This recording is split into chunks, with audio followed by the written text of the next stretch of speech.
Today we're going to talk about quadratic functions. Remember, quadratic functions are going to be in the form of f of x equals x squared. So it has a degree of 2. Remember, the basic shape of a quadratic function is going to be a U shape. So it's going to be a parabola. We're going to talk about two forms of the quadratic function. Your first form is called your standard form. Now your standard form is going to be f of x equals a times x minus h squared plus k. The second form we're going to call the general form. Your general form is going to be f of x equals ax squared plus bx plus c. Now remember when we were graphing these functions. Remember back what a did to our graph. A, remember, is going to either flip our graph upside down or it's going to stay facing the right side up. So A flips the graph. Remember our h value, we had to take the opposite of that and it moved it to the left or right. So h is still going to move it left or right, and you have to take the opposite of that. And then remember, my k value simply moved my graph up or down, and you take that value as is. You don't have to change it. Now that we've refreshed our memory about, okay, what the different coefficients are going to do to my graph, really what we're going to talk about today is finding the vertex of these functions. The vertex is always going to be the minimum or your maximum value. All right, so first, okay, how do we find the vertex if it's in standard form? So if it's in standard form, your vertex is simply going to be hk.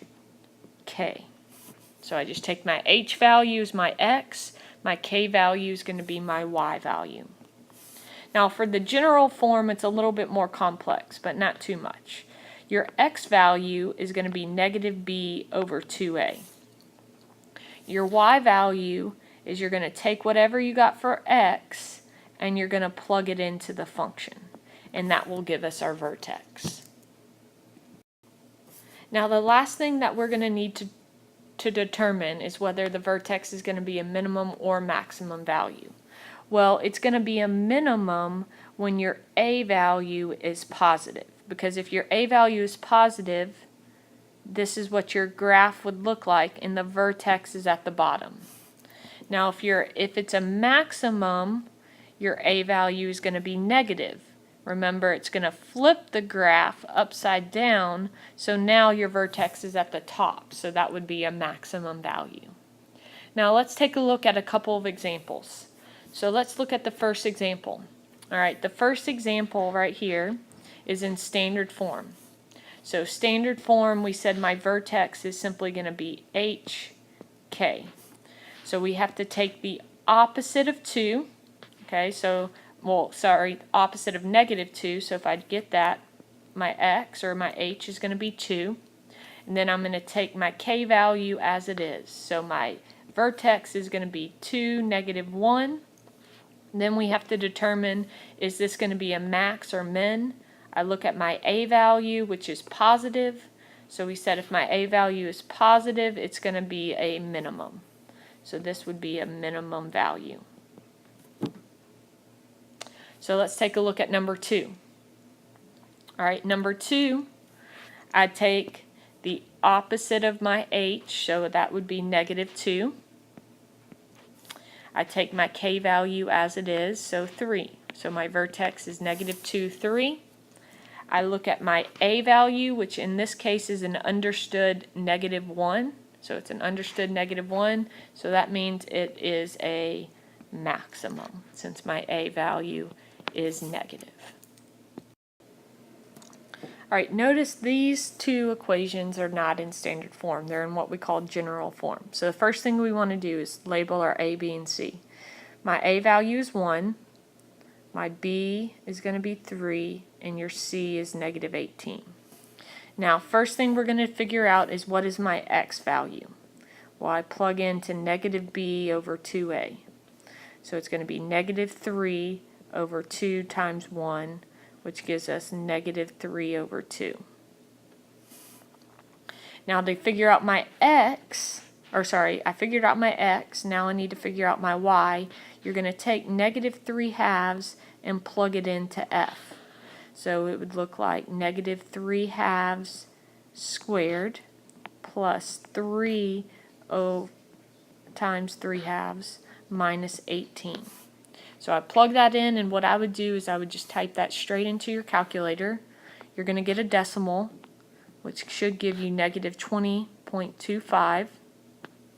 And if I convert that back to a fraction, it'll be negative 81 over 4. So my final answer, my vertex, my x was negative 3 over 2.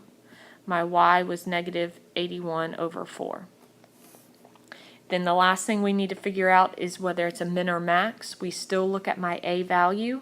It's positive, so that means it is going to be a minimum. So that would be your final answer. Now let's take a look at another example. So again, it's not in standard form, so I'm going to label a as negative 1, b is negative 2, c is 8. So now if I go ahead and find my x, I'm going to use negative b over 2a. So it'll be negative 2 over 2 times negative 1. So that's going to give me negative 1 as my answer. So that's my x. X is negative 1. Now to figure out my y, I'm going to plug that into the function. So I'm going to have negative times negative 1 squared minus 2 times negative 1 plus 8. Again, enter that straight into your calculator just like you see it there, and you should get 9. So my vertex is going to be negative 1, 9. And then we're going to say, is this a minimum or a maximum value? Okay, I look at my a value. My a value is negative 1, so that means it is going to be a maximum value. So that would be your final answer. All right, let's go over the last two problems. Again, they're not in standard form, so they're in general form. So I write down, okay, for number 5, my a is 1, my b is negative 6, my c is 11. So first I have to figure out my x value. So it'll be negative 6 over 2 times 1. So that's going to give me a positive 3 for my x value. To get my y, I'm going to plug it into f. So it'll be 3 squared minus 6 times 3 plus 11.